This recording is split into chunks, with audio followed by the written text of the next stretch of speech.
হবে, নির্মূল হয়ে যাবে তোমরা। বিগত দিনের প্রতিটি গুম খুন হত্যাকাণ্ডের বিচার করব আমরা, বিচার করব 2009 সালের পিলখানা ট্র্যাজেডির, আমরা বিচার করব আল্লামা দেলোয়ার হোসেন সাঈদীকে মিথ্যা মামলার মাধ্যমে রায় দিয়ে প্রায় শত প্রাণকে ঝরিয়ে দেওয়া গণহত্যার, আমরা বিচার করব শাপলা চত্বরে সংগঠিত গণহত্যার, আমরা বিচার করব বিরোধী দলীয় দেশপ্রেমিক নেতৃবৃন্দকে মিথ্যা মামলার মাধ্যমে জুডিশিয়াল কিলিং এর নামে প্রতিটি হত্যাকাণ্ডের, আমরা বিচার করব 2021 সালের মোদী বিরোধী আন্দোলনে শাহাদাত প্রাপ্ত বীর শহীদদের, আমরা বিচার করব 2024 সালের প্রতিটি হত্যাকাণ্ডের ইনশাআল্লাহ। আল্লামা মামুনুল হক, আল্লামা মামুনুল হক। জুলাই বিপ্লবের চেতনা ছিল বৈষম্যহীন এক নতুন বাংলাদেশ গড়বে।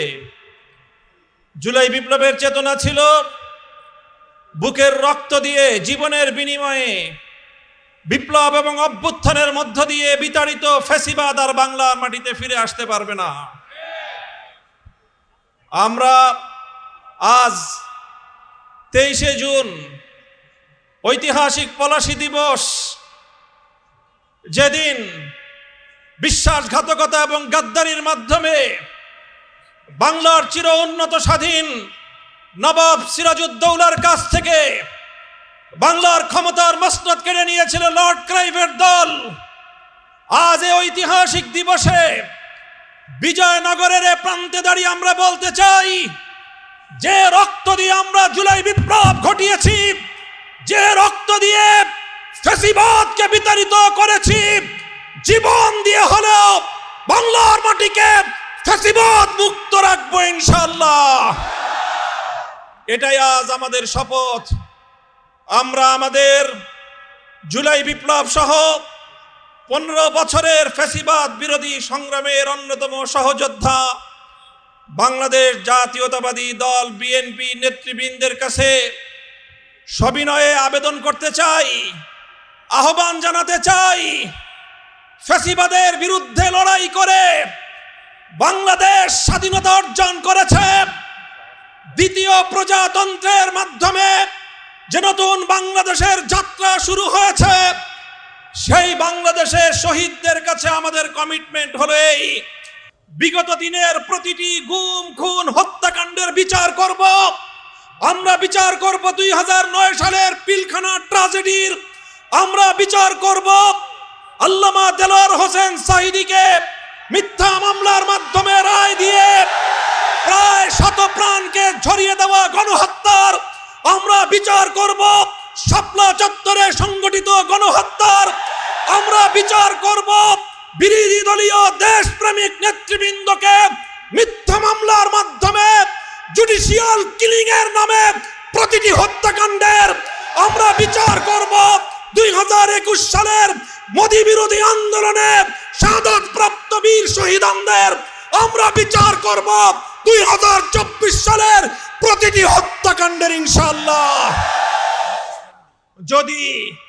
যদি বিএনপি এই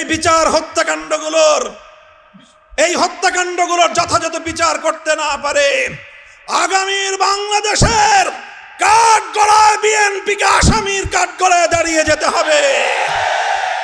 24-এর বিপ্লব পরবর্তী বাংলাদেশে বাংলার তরুণদের হৃদয়ের স্পন্দন, বাংলাদেশের কিংবদন্তি তরুণ নেতা শরীফ ওসমান হাদিকে হত্যা করে হত্যাকারীরা ভারতে গিয়ে জামাই আদরে প্রতিপালিত হচ্ছে। আমরা ভারত সরকারকে বলতে চাই, শরীফ ওসমান হাদির হত্যাকারীদের বিচার করবার অধিকার বাংলাদেশের রয়েছে। সেই হত্যাকারীদেরকে বাংলাদেশে হস্তান্তর করো। যদি তোমরা সেটা করতে ব্যর্থ হও, আমরা ভারতকে সেজন্য অভিযোগের কাঠগড়ায় দাঁড় করিয়ে দেব। আমার আখেরি পয়গাম, যেই ফ্যাসিবাদ বিতাড়িত হয়েছে, সেই ফ্যাসিবাদ আর বাংলাদেশে পুরনো রূপেও ফিরবে না, নতুন রূপেও ফিরতে আমরা দেব না। আমরা বলতে চাই, জুলাই বিপ্লবের চেতনাকে সমুন্নত রাখতে জুলাই জাতীয় জাদুঘর অন্তর্বর্তীকালীন সরকারের আমলে যেই জাতীয় জাদুঘর প্রতিষ্ঠিত হয়েছে, যার আয়োজন সম্পন্ন হয়েছে, বর্তমান সরকার সেই জুলাই জাতীয় জাদুঘর, যেটা জুলাই বিপ্লবের অন্যতম স্মারক হবে, সেই জাতীয় জাদুঘর নিয়ে টাল বাহানা করছে। মনে রেখো, জুলাই বিপ্লবের পিঠে যদি ছুরিকাঘাত করবার চেষ্টা করো, ইতিহাস থেকে নির্মূল হয়ে যাবে তোমরা। ইনশাআল্লাহ আমাদের শপথ হবে আজকের, রক্ত দিয়ে কেনা জুলাই, রক্ত দিয়ে আমরা রক্ষা করবো ইনশাআল্লাহ। ইনকিলাব জিন্দাবাদ, ইনকিলাব জিন্দাবাদ। আসসালামু আলাইকুম ওয়া রাহমাতুল্লাহ। সংগ্রামী সাথী ও বন্ধুগণ, আমি ফ্যাসিস্ট আমলে হত্যা, খুন, ধর্ষণের বিচারের দাবিতে আয়োজিত আজকের এই বিশাল সমাবেশে এ পর্যায়ে বক্তব্য পেশ করবেন খেলাফত মজলিসের সংগ্রামী নায়েবে আমির, মজলুম জননেতা মাওলানা আহমদ আলী কাসেমি। বক্তব্য রাখবেন মাওলানা আহমদ আলী কাসেমি। আগের খুনের বিচার করবে নতুন ক্ষমতা নেওয়ার পর। তাদের সামনে এখন পর্যন্ত তারা আইন শৃঙ্খলা রক্ষা করতে পারে নাই। দ্রব্যমূল্যের ঊর্ধ্বগতি তারা রোধ করতে পারে নাই। জনগণকে বিভিন্ন কারণেই এখন রাজপথে আসতে বাধ্য হবে। আমরা এই সরকারকে শুধু স্মরণ করাই, 17 বছর যাবৎ এই মাঠে আপনারা ছিলেন, আমরা ছিলাম। 24শে জুলাই 2024 ছাত্র জনতার আন্দোলনে দেশ ফ্যাসিস্ট মুক্ত হয়েছে, এটা আপনারা ভালো করে জানেন। সুতরাং জনগণের প্রত্যাশার বাহিরে কোনো দলকে এই দেশের মসনদে ক্ষমতায় থাকতে দেওয়া হবে না। জনপ্রত্যাশা আপনাদের বুঝতে হবে, জনগণ কি চায়। 2024-এর সংগ্রাম এবং আন্দোলনে যারা শাহাদত বরণ করেছে, সকল শহীদদের আপনারা কতটুকু খোঁজ খবর নিয়েছে জনগণ জানে। সুতরাং আমরা মনে করি আপনাদেরকে মাঝে মধ্যে আমরা স্মরণ করাইতে চাই, জনগণ যারা 2024-এ রাজপথে ছিল তারা এখনো রাজপথে আছে। আপনারা যারা ক্ষমতায় আছেন, 24-এ আরেকটি দল ক্ষমতায় ছিল, জনগণ তাদেরকে প্রতিহত করতে পেরেছে। আপনাদের ব্যাপারে জনগণ সিদ্ধান্ত নেবে ইনশাআল্লাহ। সংগ্রামী ভাই এবং বন্ধুগণ, আজকের এই বিশাল সমাবেশে এখন আপনাদের সামনে বক্তব্য রাখবেন বাংলাদেশ ইসলামী ছাত্র শিবিরের সাবেক কেন্দ্রীয় সভাপতি, বাংলাদেশ জামাত ইসলামী কেন্দ্রীয় নির্বাহী পরিষদের অন্যতম সদস্য, সংগ্রামী সহকারী সেক্রেটারি জেনারেল, সিরাজগঞ্জ উল্লাপাড়া থেকে বিপুল ভোটে নির্বাচিত মাননীয় জাতীয় সংসদ সদস্য জননেতা জনাব মাওলানা রফিকুল ইসলাম খান। 11 দলের শীর্ষ নেতৃবৃন্দ, সাংবাদিক বন্ধুগণ, সংগ্রামী ভাই এবং বোনেরা, আসসালামু আলাইকুম রহমতুল্লাহ। সংগ্রামী ভাই এবং বন্ধুগণ, আমিরে জামাত বক্তব্য রাখবেন, এজন্য আমি সংক্ষেপে 2টি কথা বলতে চাই। সব সময় আমরা দেখেছি সরকারি দল পরিবেশ শান্ত রাখার চেষ্টা করছে, এবারই আমরা ব্যতিক্রম দেখছি, সরকারি দলের নিজেরাই দেশে বিশৃঙ্খলা লাগানোর চেষ্টা করছে।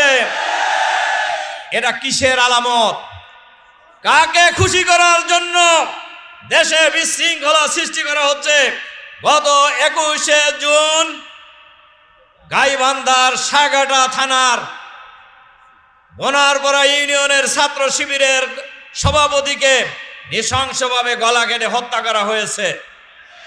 এই গত 4 মাসে এই সরকারি দলের হাতে 605 জন লোক নিহত হয়েছে, তার মধ্যে 288 জন বিএনপির লোক নিহত হয়েছে। যে দলের কাছে, যে সরকারের কাছে নিজের দলের মানুষের জীবনের নিরাপত্তা নেই, সেই দলের কাছে, সেই সরকারের কাছে বাংলাদেশের জনগণের জান মাল ইজ্জত আবরুর নিরাপত্তা আশা করা যায় না। সংগ্রামী ভাই এবং বন্ধুগণ, এজন্য আজকে বাংলাদেশের নতুন ফ্যাসিবাদের ডঙ্কা শোনা যাচ্ছে। আমরা পরিষ্কারভাবে বলতে চাই, বাংলাদেশের মানুষ জীবন দিয়ে, রক্ত দিয়ে ফ্যাসিবাদকে বিদায় করেছেন, আবার রক্ত দেবে, জীবন দেবে। বাংলাদেশের মাটিতে আমরা কোনো ফ্যাসিবাদ আসতে দেব না ইনশাআল্লাহ। আমিরে জামাত বিরোধী দলীয় নেতা যে আহ্বান জানিয়েছেন, আগামী দিনে একটি সফল বিপ্লবের জন্য, সফল গণ অভ্যুত্থানের মধ্য দিয়ে বাংলাদেশের মানুষের আশা আকাঙ্ক্ষা বাস্তবায়নের জন্য ঢাকা ডাক্তার শফিকুর রহমানের নেতৃত্বে ডাক আসার অপেক্ষায় বাংলাদেশের মানুষ অপেক্ষা করছে। ডাক আসলে কি আপনারা জীবন দেওয়ার জন্য প্রস্তুত আছেন? আল্লাহ হাফেজ। বাংলাদেশ জিন্দাবাদ।